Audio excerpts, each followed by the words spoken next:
야 얘들아, 아까 내가 등교하면서 보니까 주은이가 글쎄 길 잃은 할머니 손을 붙잡고 길을 인도해 주는 거야. 진짜? 오, 새로운 모습을 또 봤잖아. 너희들이 주은이에 대해서 잘 몰라서 그러는데 주은이가 원래 천사처럼 마음이 고와요.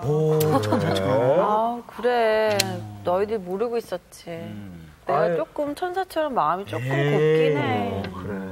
진짜 천사는 말이야. 노래를 잘한다고 나처럼. 내가 한번 불려줘? 기도하는 그대의 숨결. 비자 나처럼 잘하지? 나. 응? 이런 사람이 어쩐다.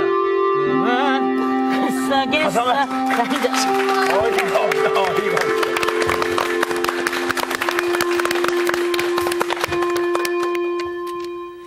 안녕하세요. 안녕하세요. 한 주간 잘 지냈어요? 예.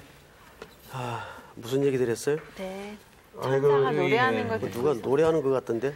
천사가 원래 노래를 잘하지. 기도하는 사랑의 손길로 그 부분만 보니까요. 네. CCN 같았어요. 기도하는.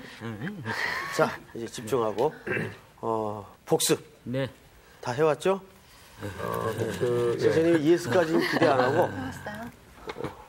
김상훈 학생 이렇게 떨고 그래요. 네? 복습. 아니면 괜찮습니다. 지난주 무슨 공부했어요? 지난주에 아마 어린 양이 시온에서 네. 시온산에 올라가지고 이제 14만 4천 명과 함께 아름다운 노래를 부르고 평소 노는 것 같은데 다 듣고 있어요. 네. 기도하는 그 14만 4천의 의미가 뭐라 그랬어요? 12 곱하기 12 곱하기 1000입니다. 그냥 공식만, 공식만 외워가지고. 자, 지난주 공부는 14장 1절서부터 5절까지 내용이었는데 이 전 시간에 혹시 무슨 공부했는지 기억나요? 14만 4천. 네. 맞아요. 그렇죠. 입니다. 네. 우선 이 두 개는 굉장히 대조되는 그림이죠. 자, 우선 그 666이라는 것은 이게 당시 로마 시대에 무슨 기법이라고 말씀을 드렸어요. 이름의 그 숫자 그렇죠. 프릴. 스펠 하나하나에 번호를. 숫자를 매기는 거. 대입시켜서 이름을 표현하는 방법이 있다 그랬어요. 그걸 무슨 방법이라고 그랬어요? 그게 숫자 게마- 표기 방법. 트리아. 게마트리아 맞다. 기억나요, 안 나요? 예. 게마트리아 방법이라고 그랬어요. 그래서 이 666을 히브리 말로 환치를 해보니까 당시 로마 황제 카이사르 이름과 같은 이름이 되었다. 예? 기억나죠? 네. 예. 요게 666이었고, 그래서 이 666이라는 이름 자체가 중요한 게 아니라 이 당시 사람들이 상인조합을 만들어 가지고 이 네로 황제의 표를 받지 못한 사람들은 어디에 수 없어요. 그렇죠. 예. 조합에 가입시키지 않음으로써 매매나 거래나 장사를 할 수 없도록 그렇죠. 삶을 살 수 없도록 사회 시스템을 전부 만들었어요. 그래서 황제에게 숭배함으로써 모든 권력이 황제의 보좌로 집중하도록 이렇게 사회 시스템을 만들었죠. 여기에 많은 그리스도인들이 불이익을 당하고 또 생활의 어려움을 겪으면서 살았던 시대입니다. 반해서 이 14장 1절서부터 5절까지는 14만 4천이라는 상징적인 숫자. 아까 우리 상훈 학생이 말한 것처럼 12 곱하기 12 곱하기 1000 곱하기 1000. 요 12는 12지파와 12사도. 그러니까 구약 이스라엘 국가의 최소 기초 단위와 신약의 교회 숫자를 이루는 12사도의 기초 단위를 곱해서 1000이라는 숫자는 많다. 그렇죠. 이건 문예적 표현이라고 그랬어요. 많다. 해서 이것은 어떤 14만 일부 종파에서 주장하는 이 사람만 잘 신앙생활을 해야 천국에 들어갈 수 있다. 이런 그 행위를 기초로 한 근거가 되는 숫자가 아니란 말이에요. 그러니까 결국 성경 전체는 또 인류 역사는 두 가지 구분이 있어요. 행위로 구원을 얻느냐, 은혜로 구원을 얻느냐. 결국 이 두 가지로 나누어집니다. 그래서 이 행위에는 사람들이 결국 또 두 줄기로 나누어지는데 그것은 뭐냐면 선행 체계와 지식 체계. 그렇죠? 네. 그래서 얼마나 착한 일을 하고 또 얼마나 득도를 해야 구원을 얻느냐, 사람이 영원히 살 수 있느냐. 결국 이 선행 체계와 지식 체계를 통해서 행위를 강조한단 말이에요. 이래서 사람이 영원한 진리를 찾고 생명을 얻을 수 있나요? 없단 말이에요. 오직 뭐예요? 은혜로만 구원을 얻을 수 있다. 우리는 누구로만? 어린 양 그리스도로만 구원을 얻을 수 있다. 그래서 이건 아주 중요하니까 다시 한번 확인을 좀 하십시다. 14장 1절을 보세요. 14장 1절. 우리 장은비 학생 한번 읽어보실래요? 또 내가 보니 보라 어린 양이 시온산에 섰고 그와 함께 14만 4천이 서 있는데 예, 거기 보면 어린 양이 시온산에 섰고 이 표현이 중요하다 그랬어요. 중요하다. 반장. 네. 왜 섰다라는 표현을 했을까요? 성경이. 하나님께서 그러니까 일을 하신다라는 측면에서. 예, 맞습니다. 네. 어린 양께서 지금도 이 땅에 고난당하고 환난 속에 있는 성도들을 위해서 보좌에 앉아 계신 것이 아니에요. 이 시온산이라는 것은 하나님이 임재를 말하고 있다 그랬죠. 섰고. 그래서 이 섰고라는 표현은 또다시 조금 더 깊게 들어가면 무엇과 대비시키기 위한 그림이라 그랬어요. 반장. 로마 황제가 로마 황제가 아니요. 선생님하고 한번 요것만 찾아보고 오늘 공부 들어갑니다. 몇 절을 보시냐면 12장 17절을 보세요. 12장 17절. 찾았어요? 네. 네, 거기 우리 정주원 학생 한번 읽어보세요. 네. 용이 여자에게 분노하여 돌아가서 그 여자의 남은 자손 곧 하나님의 계명을 지키며 예수의 증거를 가진 자들과 더불어 싸우려고 바다 모래 위에 서 있더라. 네, 여기 앉아 있더라, 서 있더라. 서 있더라. 네, 선생님이 참 이 본문을 보니까 기억이 하나 나는데 지지난 주인가 그 지지난 주인가 지금 정확히 모르겠는데 우리 학생들에게 이제 가르치면서 이 여자의 후손을 두 가지로 해석할 수 있다 그랬죠. 네. 첫째는 메시아, 그다음에 교회. 근데 문맥상 교회로 해석하는 것이 맞다고 설명을 하면서 요거를 메시아라고 설명을 했어요. 메시아가 아니라 여자가 낳은 남자는 이걸 여기서 여자를 마리아. 네. 마리아로 해석을 해야 맞습니다.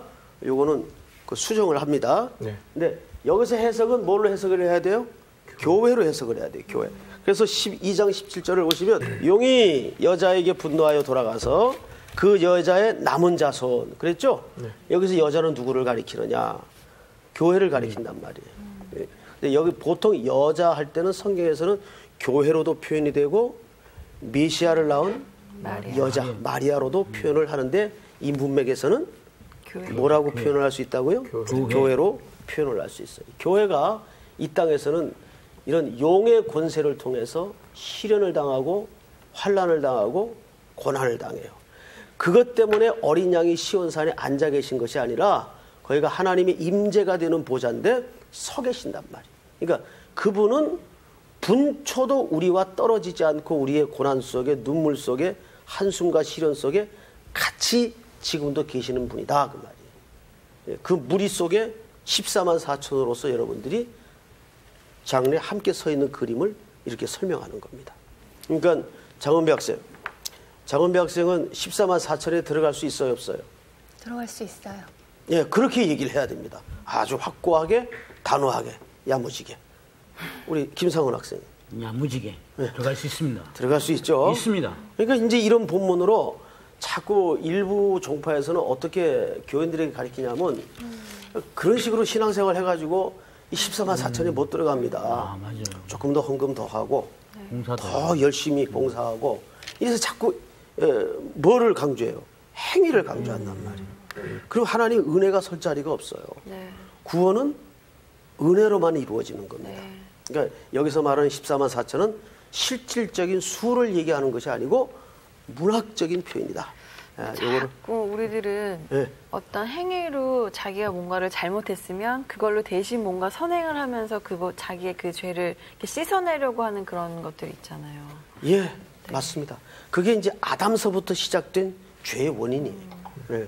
그러니까 우리는 이제 오늘 말씀의 결론도 그렇게 이제 나오겠지만은 일어섰다가 또 고꾸라져도 십자가 앞으로 고꾸라지는 게 좋은 믿음이에요. 네. 그렇죠? 네. 아멘. 믿음 부수세요. 네, 아니 고꾸라진다는 표현이 그런 표현 잘 안 합니까? 아니요. 아니 너무 좋아서요. 비웃은 거 아니죠? 아니 절대 아니에요. 비웃는 건 건강에 안 좋습니다. 자, 그럼 오늘 이제 공부로 들어갑니다. 오늘의 말씀 요한계시록 39강 새 천사가 전한 말씀. 송태근 목사님 강의 시작해 주세요. 자, 6절서부터 우리 김상훈 학생 쭉 교독을 합니다. 옆으로. 네, 또 보니 다른 천사가 공중에 날아가는데 땅에 거주하는 자들 곧 모든 민족과 종족과 방언과 백성에게 전할 영원한 복음을 가졌더라. 그가 큰 음성으로 이르되 하나님을 두려워하며 그에게 영광을 돌리라. 이는 그의 심판의 시간이 이르렀음이니 하늘과 땅과 바다와 물들의 근원을 만드신 이를 경배하라 하더라. 또 다른 천사 곧 둘째가 그 뒤를 따라 말하되 무너졌도다 무너졌도다 큰 성 바벨론이여 모든 나라에게 그의 음행으로 말미암아 진노의 포도주를 먹이던 자로다 하더라. 또 다른 천사 곧 셋째가 그 뒤를 따라 큰 음성으로 이르되 만일 누구든지 짐승과 그의 우상에게 경배하고 이마에나 손에 표를 받으면 그도 하나님의 진노의 포도주를 마시리니 그 진노의 잔에 섞인 것이 없이 부은 포도주라. 거룩한 천사들 앞과 어린 양 앞에서 불과 유황으로 고난을 받으리니 그 고난의 연기가 세세토록 올라가리로다.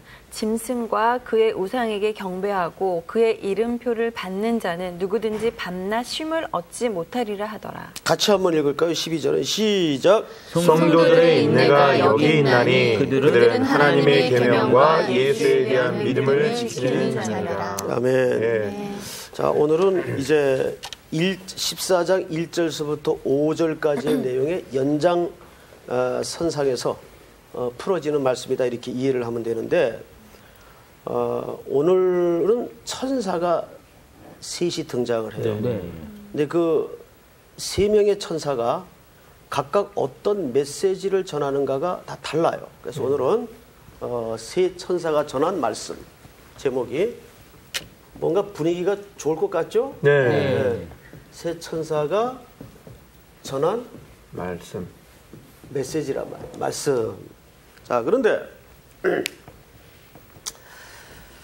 이 세 천사가 전한 말씀의 내용을 이제 하나씩 좀 뜯어서 네. 좀 자세히 들여다보도록 하겠습니다. 우선 첫 번째 천사. 첫 번째 천사가 무슨 얘기를 했나 한번 보십시다. 6절. 또 보니 다른 천사가 공중에 날아가는데 땅에 거주하는 자들 곧 모든 민족, 종족, 방언과 백성에게 전할 영원한 복음을 가졌더라. 이렇게 돼 있어요. 첫 번째 천사가 가진 게 뭐예요? 복음. 말씀. 복음. 영원한 복음. 정확히 대답해 보세요. 영원한 성경에 있는 그대로. 방언과 백성에게 전할 복음. 그렇죠. 모든 민족이 그거를 전부 딱 한마디로 뭐라고 표현을 했는가 하면 백성에게 전할 영원한 뭐예요? 복음. 복음을 가졌더라. 자, 영원한 복음. 첫 번째 천사 영원한 뭘 가졌어요? 복음을 가졌어요. 자, 이제 이런 표현들이 성경에서 일관되게 그냥 복음 그래도 알아들어요, 못 알아들어요? 알아듣죠. 우리 정주원 학생도 다 알아듣죠. 네. 예. 그런데 왜 성경 기자가 영원한 복음이라 그랬을까? 중요하기 때문에. 강조하기 위해서. 힘 빼지 말아요. 예. 중요하기 때문이지. 중요하기 때문인데 어떤 의미의 중요성을 얘기할까요? 자, 여기서는 이런 뜻입니다. 항상 영원한 복음이라는 영원한이라는 수식어가 붙을 때는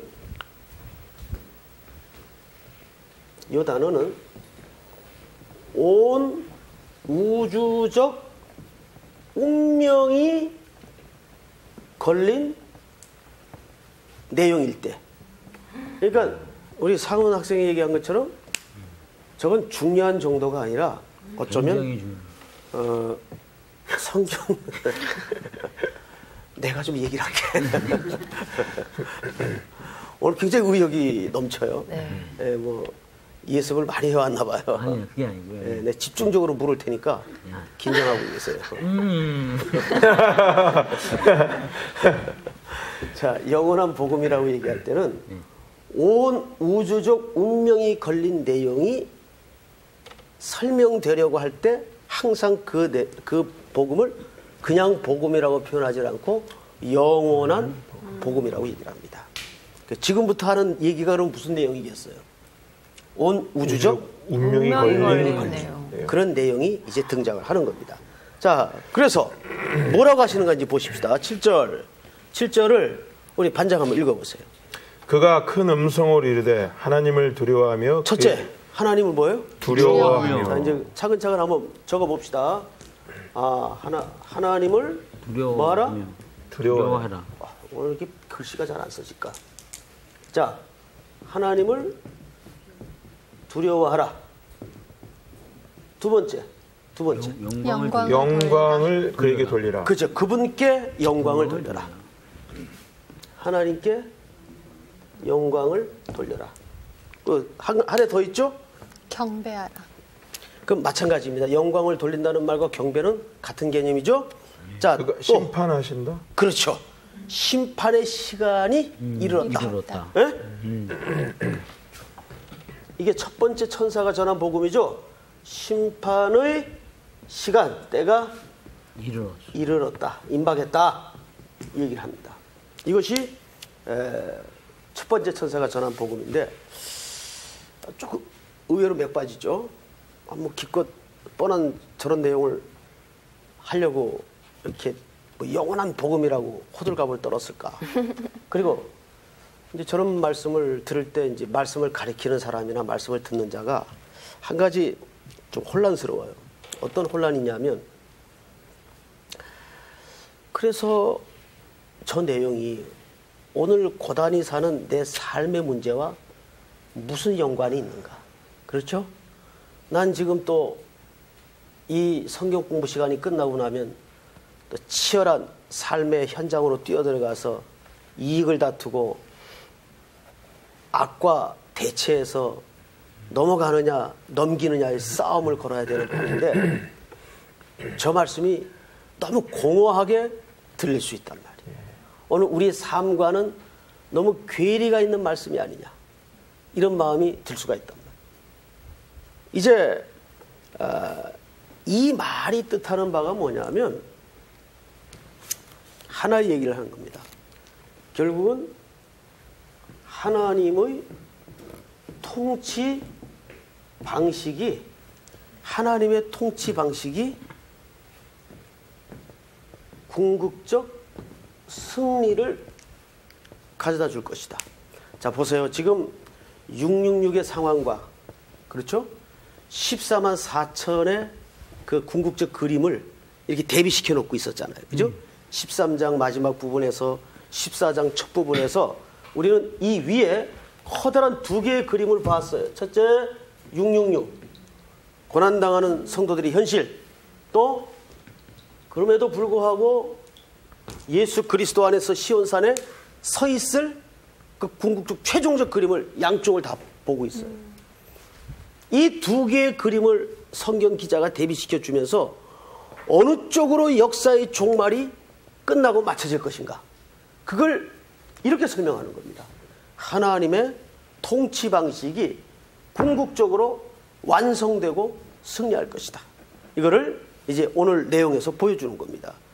여러분, 그렇게 되어질 것이라는 사실을 믿으십니까? 안 믿으십니까? 아멘. 믿으시죠? 예.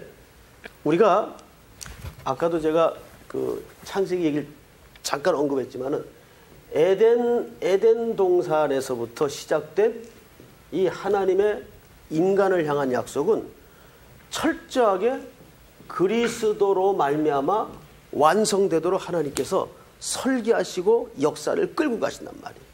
그분은 전능하신 하나님이세요. 그리고 우리는 뭘로 취했다고 그랬어요? 우리는 흙에서 취한 존재라고 말씀하셨습니다. 네. 흙이라는 게 뭐예요?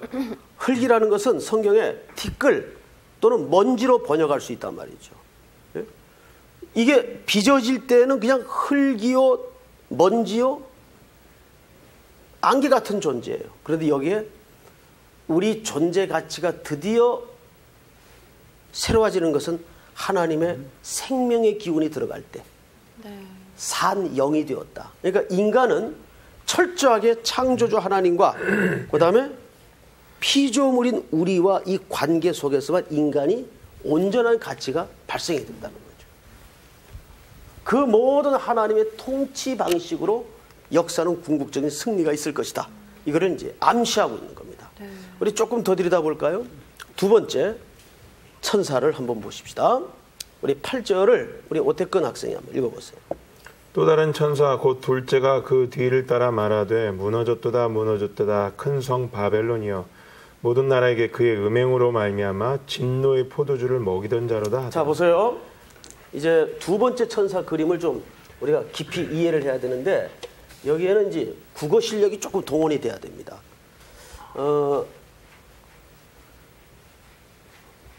오태근 학생, 네. 지금까지 공부한 계시록 내용을 총동원해서 네. 선생님이 지금 묻는 말에 네. 질문에 대답을 한번 해보세요. 바벨론이라는 나라는 성경에 어떤 존재로 늘 등장했었죠? 이스라엘 백성을 이제 힘들게 하고 압박하는 존재로. 이제 하나님의 백성을 환란을 주고 압박하는 네. 존재로 네. 실제했던 네. 역사. 근데 지금 이 계시록에는 계속 바벨론이라는 이름으로 등장하는 것은 어느 나라를 지칭합니까? 로마요. 로마를 지칭합니다. 자, 그런데 바벨론과 로마는 어떤 공통점이 있죠? 어떤 공통점이 있을까요? 그 시대 최고의 그러니까 힘이 권력이 셌던 나라. 통치했던 실질적으로 그 시대의 세상을 지배했던 가장 나라. 지배했던 나라이면서 조금 더 중요한 공통점이 하나 있어요. 맞아요. 우상을 숭배. 그 대답이 맞는데 뭐라고요? 우상을 숭배하게 했던. 뭐 그게 이제 이 앞에 우리 학생의 이야기와 맥을 같이 하고 있습니다. 이스라엘 하나님을 믿는 사람들 하나님의 성전을 직접적으로 파괴한 민족이에요. 그게 굉장히 중요한 상징입니다. 그래서 계시록에서 등장하는 바벨론은 당시 로마를 지칭하고 있지만 세상의 주관자를 상징하는 겁니다. 예? 자, 그런데 지금 우리 오태근 학생이 읽은 표현을 보면 무너질 것이다, 무너질 것이다, 미래로 됐습니까? 무너진다, 현재로 됐습니까? 과거로. 과거. 젖도다. 무너졌도다, 무너졌다. 과거 완료. 그 과거 완료를 자, 두 번씩 말하고 있어요. 젖도다. 젖도다 곱하기 1을. 이건 무슨 법이에요? 항상 강조하고 있죠? 자, 그러면 왜 과거 시제로 표현을 했을까? 왜? 현재로는 이제 무너지지 않을 거니까. 아니 앞으로는 무너지지 않을 거니까. 아니 그게 아니고 예수님의 이게 두 가지 속성이 있는데요. 네. 실제로 바벨론이라는 나라로만 쳤으면 이미 무너졌다라는 거고. 네.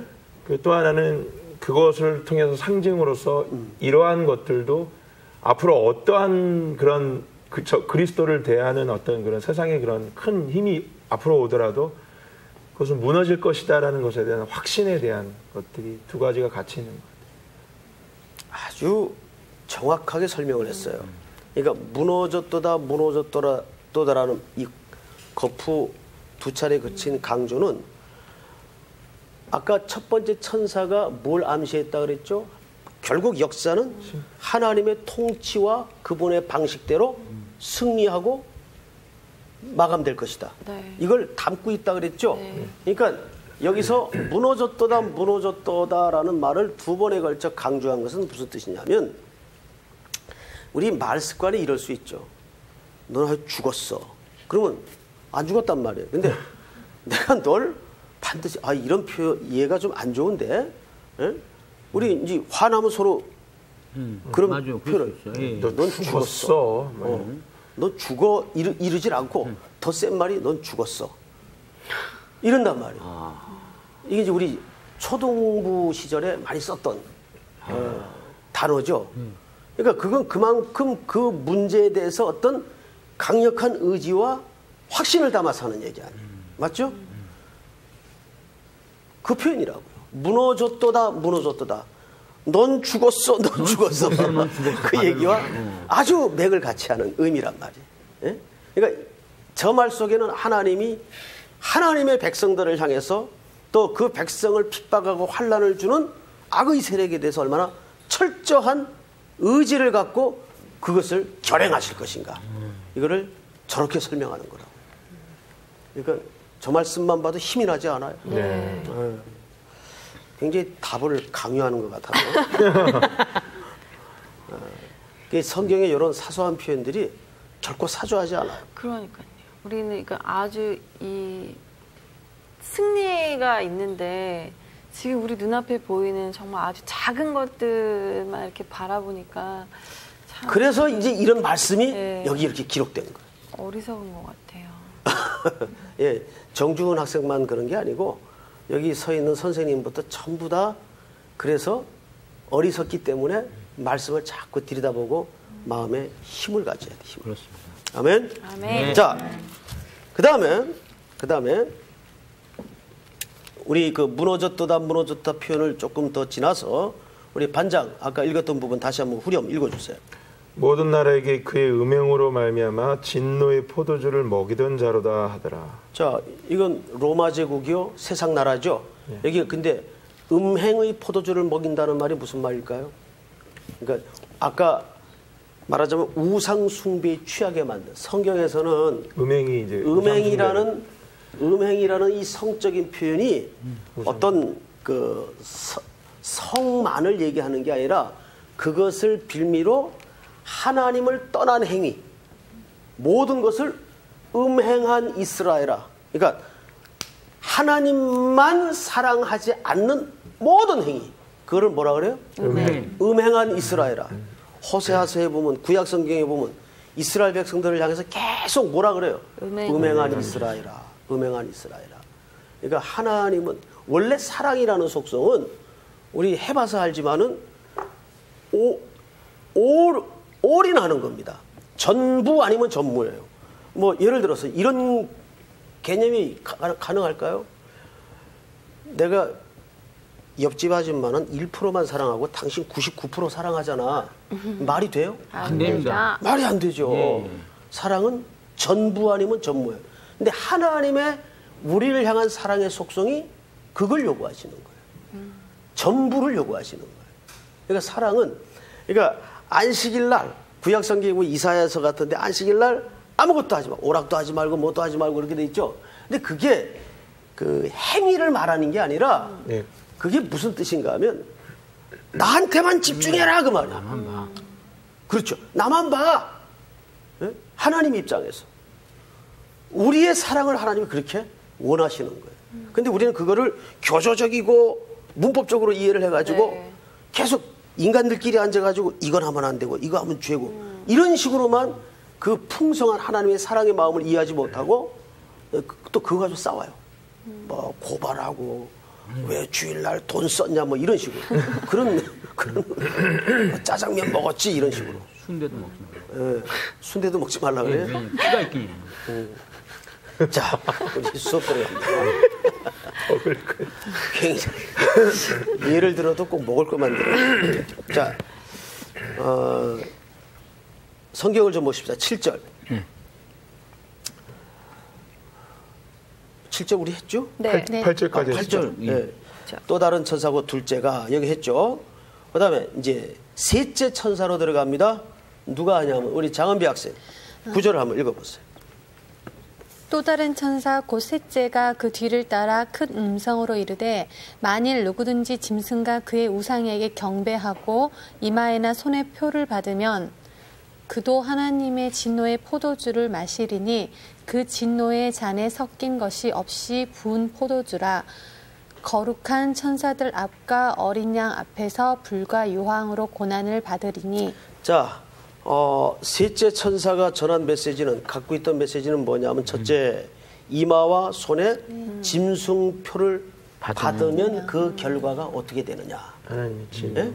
하나님의 진노의 포도주를 마신 것과 같고 불과 유황으로 고난을 당하고 밤낮 쉼이 없으리라. 이런 이제 설명을 합니다. 자, 그러면 우리가 여기서 한 가지 생각할 것은, 그런데도 이런 궁극적인 그림을 알지만 우리의 현실은 매일매일 녹록지 않단 말이에요. 네. 그래서 우리 성도들에게 궁극적으로 원하는 게 뭐냐면 12절을 우리 김상훈 학생이 한번 읽어보세요. 성도들의 인내가 여기 있나니 그들은 하나님의 계명과 예수에 대한 믿음을 지키는 자니라. 예, 뭘 강조하고 있어요? 믿음을 그래서 지키는 자. 인내. 바로 우리에겐 두 가지 싸움이 있어요. 믿음의 싸움과 이 믿음을 지속시키는 인내의 싸움이에요. 이제 요즘 케이블 채널이 굉장히 많죠. 네. 예, 많은데 저도 이제 가끔 머리를 식힐 겸 이제 케이블 채널을 봐요. 근데 격투기 하는 채널. 격투기 알죠? 네. 예. 이제 권투가 7, 80년대에 굉장히 인기였는데 요즘 권투는 잘 안 보더라고요, 사람들이. 근데 권투보다 더 엑사이팅한 이제 격투기.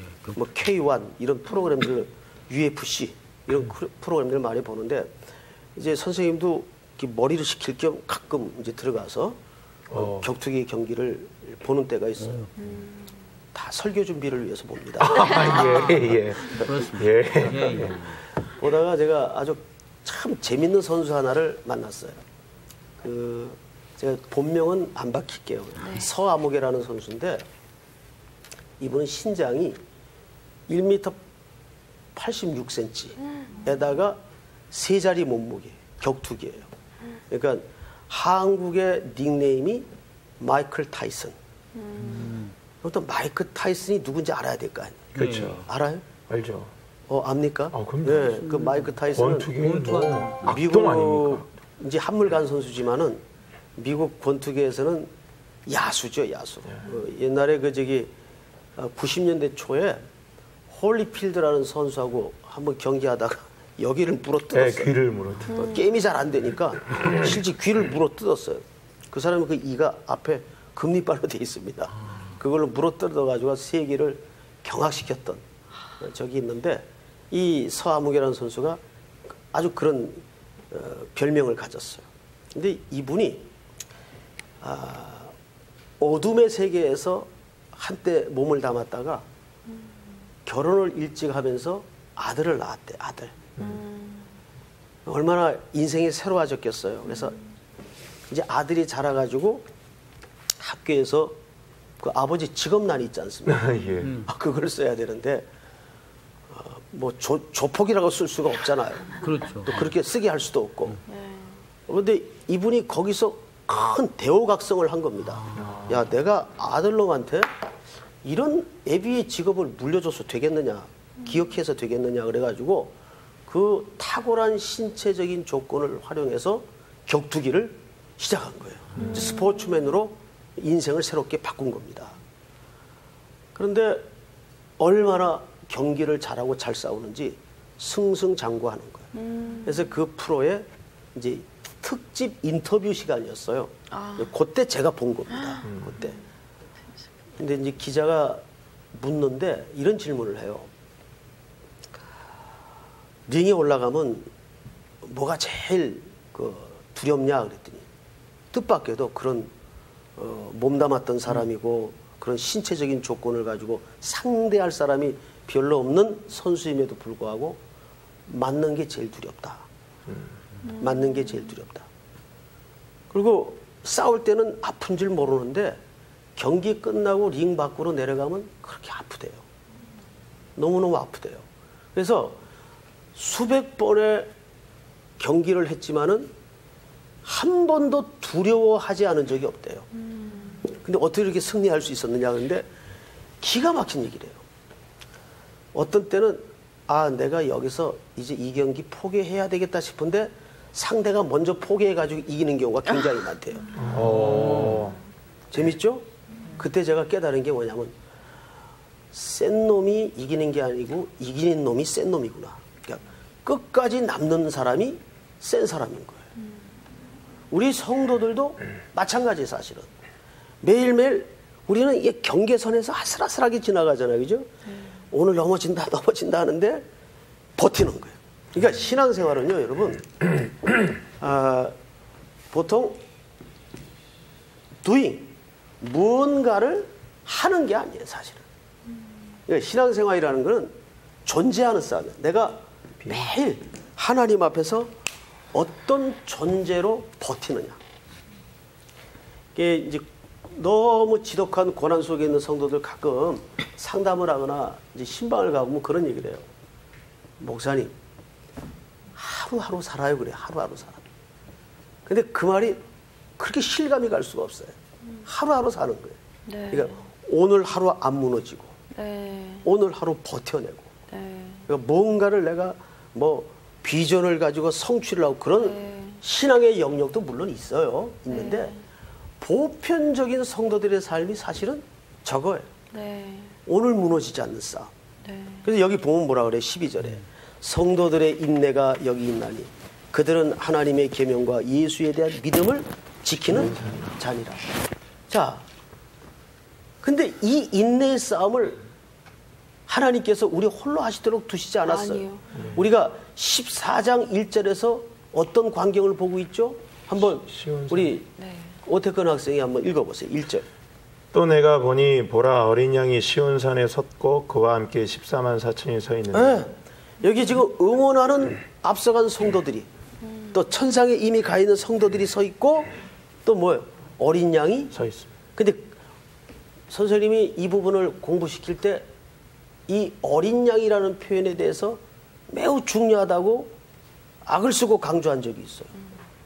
반장 한번 얘기해 보세요. 왜 어린 양이라는 표현이 중요하다고 그랬죠? 구속한 대속죄물. 맞습니다. 그분은 우리를 향한 사랑의 시작을 자기의 전 존재를 십자가에 걸고 시작하셨어요.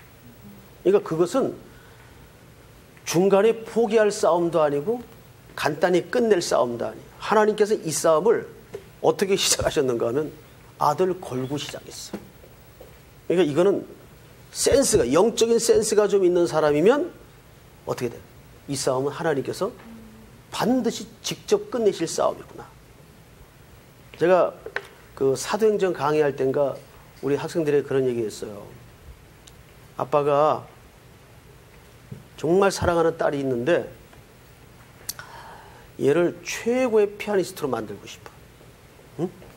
그래서 어느 날 아빠가 피아노를 한 대 사왔는데 3억 원짜리 그랜드 피아노를 하나 딱 딸방에다가. 3억 원짜리가 있는지 없는지 모르겠어요. 있습니까? 잘 모르죠. 예. 어쨌든 예를 들어서 안 쳐봐서 저도. 예.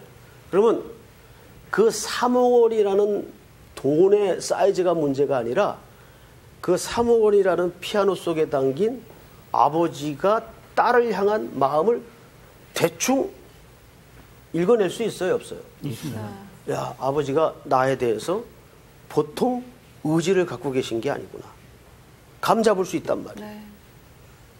어디 가다 좋은 집을 봤는데 너무 마음에 들어.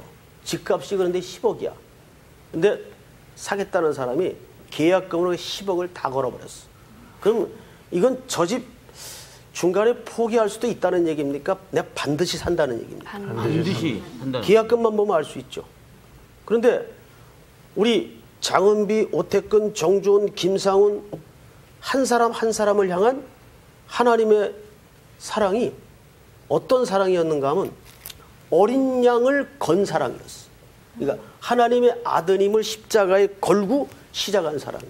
그러면 그 사랑이 중간에 말 안 듣는다고 포기할까요? 넘어진다고 포기할까요? 아니에요. 그래서 여기 어린 양이 섰고라는 표현이 나오는 겁니다. 그 상대방의 대적의 원수와 똑같은 싸움의 자세를 취하고 있는 거예요. 바닷가에 서 있는 그 용, 여인 이런 존재들과. 그러니까 이 신앙의 믿음의 경주는 절대 여러분 홀로 싸우게 두지 않아요. 내가 죽을 것 같은데 그 가운데도 하나님이 어린 양과 더불어 함께 하십니까? 안 하십니까? 함께 하세요. 감당치 못할 시험을 주시지 않는다 그래서 시험 당할 쯤에 또한 피할 길을 내시고 너희로 하여금 감당치 못할 시험을 절대 주지 않는다 그랬어. 그 말은 무슨 말인가 하면 하나님께서 적당히 알아서 하신다는 말이에요. 언제나 우리의 환난과 고난과 눈물 속에 어린 양이 함께 서 있다는 거예요. 그래서 스데반이 돌 맞아 숨져가는 자리에서도 예수님이 보좌에 앉아 계셨어요? 아니요, 서 계셨어요. 그 영적인 싸움을 같이 하셨다. 아멘? 네. 자, 이제 우리 마무리하겠는데요. 결국 우리는 이 결말의 그림을 항상 머릿속에 그리는 것이 뭐예요? 이게 믿음이에요. 이게 믿음. 여러분, 광야 40년 지냈죠? 그리고 이들은 이제 어디를 가고 있었어요? 가나안을 가고 있었어요. 그런데 이들이 애굽에서 나왔단 말이에요. 애굽에서. 이제 광야의 이 중간지대에서의 문제가 뭐였어요? 먹을 거. 먹을 게 문제였죠. 네. 입고 먹고 하는 게 문제였는데 항상 이 백성들이 어디에 비교를 해요? 애굽. 네. 애굽은 우리 영적인 현실로 말하면 이 세속의 삶의 현장이거든요. 항상 이쪽에 비교하고 거기엔 뭣도 있었는데 거기에 이렇게 살고 있었는데 이런 것도 있었는데 항상 옛 삶의 현장과 비교를 하면서 하나님을 원망하고 불평하고 바라보지 못하는 실수를 저질렀어요. 그러니까 믿음의 싸움이라는 건 뭐냐면 어디를 자꾸 바라봐야 돼요? 약속한 땅을 그려야 돼요. 밟아보지 않는 땅이지만은 이 땅은 왜 들어갈 수밖에 없는가 하면 이게 떠날 때 하나님께서 어린 양을 십자가에 걸고 출발시킨 자리라고요. 그렇죠? 그럼 우리는 가나안과 광야를 비교했어야 되는데 옛 삶의 현장과 광야를 비교함으로써 늘 불평. 나는 왜 이럴까? 내가 추구하고 붙잡는 것이 맞을까? 이런 흔들림 속에서. 그러니까 그들의 불평의 뒤안길을 헤쳐보면 항상 하나님을 믿지 않았을 때, 약속의 말씀을 잊어버렸을 때. 그래서 제일 중요한 게 기억하라. 광야의 모든 주제가 뭐냐면 하나님께서 너희에게 주신 약속을 기억하는 싸움이에요. 기억하는 싸움. 근데 우리는 자기가 기도한 것도 잊어버리죠. 네. 그거는 온전한 믿음의 기도가 아니에요. 그래서 성도들은 오늘의 현실이 답답하더라도 자꾸 하나님의 약속의 말씀을 기억하면서 주장하고 붙들고 강조해야 됩니다. 맞죠? 네. 자, 오늘 배운 내용 중에서 혹시 좀 질문이 있거나 잘 모르겠거나 하는 내용이 있으면 말씀하세요. 없습니다. 정말 없어요? 항상 승리를 이렇게 항상 기억하면서 살아야 될 것 같아요. 예. 우리는 항상 승리한다는 예, 거. 정주원 학생은 운명적으로 끝나라는 거예요. 운명적으로 이길 수밖에 없는 네. 결과를 가지고 산다 그 말이에요. 그러니까 오늘 조금 누가 나를 해코지하고 네. 누가 나를 힘들게 하더라도 여유를 가졌어요. 믿음은 여유다. 그러니까요, 선생님. 여유가 참 없는 것 같아요. 믿음은 여유다. 네. 여유는 믿음이다. 목사님, 감사합니다. 예, 감사합니다.